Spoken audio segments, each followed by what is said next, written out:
Two people before me asked the question that I had, so I don't have one now. Except that, how do you circumvent boredom? Boredom is a product of this fear of rocking the boat, and so it's just playing it the safe way. Don't let myself dream much, because I might dream beyond my belief, and then I might get uncomfortable. So it requires a sort of bigger picture, which we've been talking about here today. We said earlier that most people would rather have negative emotion than no emotion at all. But someone who really wants to feel good is sort of tending things, sort of practically tending things. So boredom is the opposite of momentum toward wanted. So think about this. You're going to really like this. It'll make perfect sense to you. You'll understand it exactly. So you understand law of attraction enough, and you understand that law of attraction creates more momentum, because when you hold a thought for as little as 16 seconds, 17 seconds, 16 seconds, 17 seconds, getting faster, then another thought like it joins it. And when you hold that thought for another thought like it joins it. And that's what momentum is. And this momentum is whether it's a wanted thought or an unwanted thought. Law of attraction does not discriminate. Law of attraction doesn't say, wait, he wants to feel good, don't give him momentum on that bad feeling thought. The law of attraction just responds to whatever thought you've got active. Let's say you're thinking about something that's pleasant, and then another thought joins it, and another thought joins it, and another thought joins it, and another thought joins it, and another thought joins it, and before you know, you've got a really fast moving good feeling thought going, and that's not boredom. That's what our friend just before you was talking about. There is momentum in that. Same thing. Think about something you don't want. I really don't like that. If you don't contradict that or redirect it with, but I do like this about it, then the momentum will continue to move that way and that way and that way and that way. Does that make sense? Momentum will happen either way. So someone who's experienced momentum getting better and better and better, or someone who's experienced negative momentum, then you become sort of freaked out about your own thoughts. And there's a sort of compensation that people who think a lot do, where you deliberately don't let yourself gather this momentum for fear that you cannot maintain it. If someone called you on the telephone and said this answer to your question, hello, you don't know me, I'm just calling to tell you I will never call you again, you would say, alrighty then, thanks for letting me know. But if someone you really care about called you on the telephone or contacted you and said, I'm not ever going to speak with you or be with you again, you'd feel strong negative emotion if it was someone you really cared about. So sometimes when you have allowed yourself to really want, but you haven't known about the power of thought or the direction of thought, and so you've been practical and you've contradicted the thought. When you really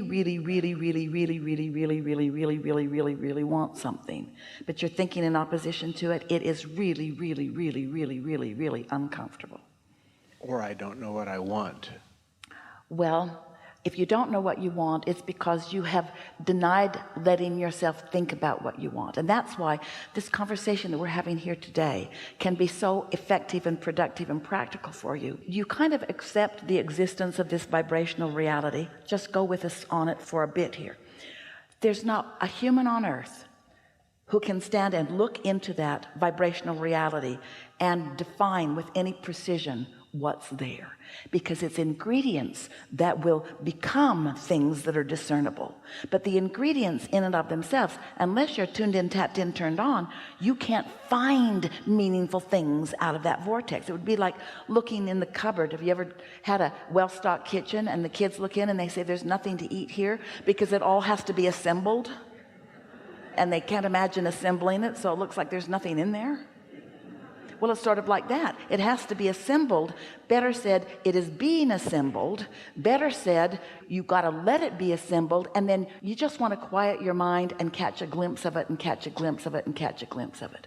And why would someone not do that? It's this practical nature of Well, I want that but, or I want that but, or I want that but. So just not allowing sometimes what it requires.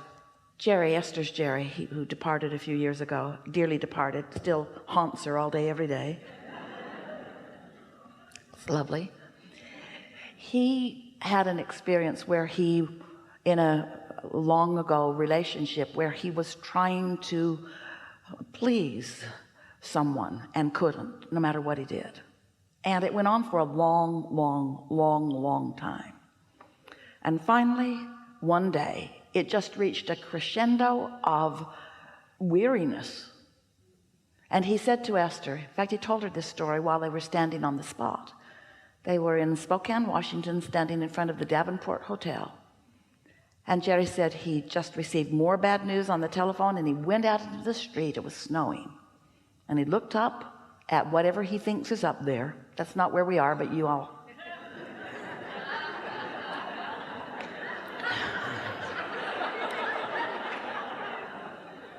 He looked up and he said and meant, I give up. And in that moment, goosebumps starting at his toes all up through. And then he said for weeks and weeks and weeks and weeks and weeks and weeks and weeks and weeks and weeks, he was in a sort of state of euphoria. Everyone wanted to be around him. So he's asking us, this was years before he knew us. He's asking us what happened. And we said, you had powerful desire that was being sifted and sorted out through that relationship. Powerful, powerful, powerful desire that through your action you could not accomplish. And what you gave up was not your desire. What you gave up was your resistance. What you gave up was your struggle. What you gave up was your ineffective, mediocre, physical human action against the powerful law of attraction. Does that make sense? So what causes boredom is an unwillingness to feel pain. But there's another way of going about it. You can have a little pain and get over it. In other words, it's an understanding of how this all works. And it's an innate knowing, which we're wanting to help everyone accomplish here today, that life is supposed to feel good, and it will if you'll let it. And everything's really on track. Nothing's gone wrong, because in all that you've lived that you think might not be working, you've created a vortex that still calls you.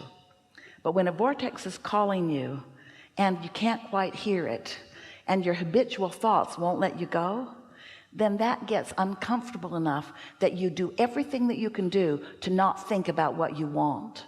And that equals boredom. When you won't even let yourself think about what you want for fear that in the doing so there will be pain. Yeah. Enough? Really good. Really good.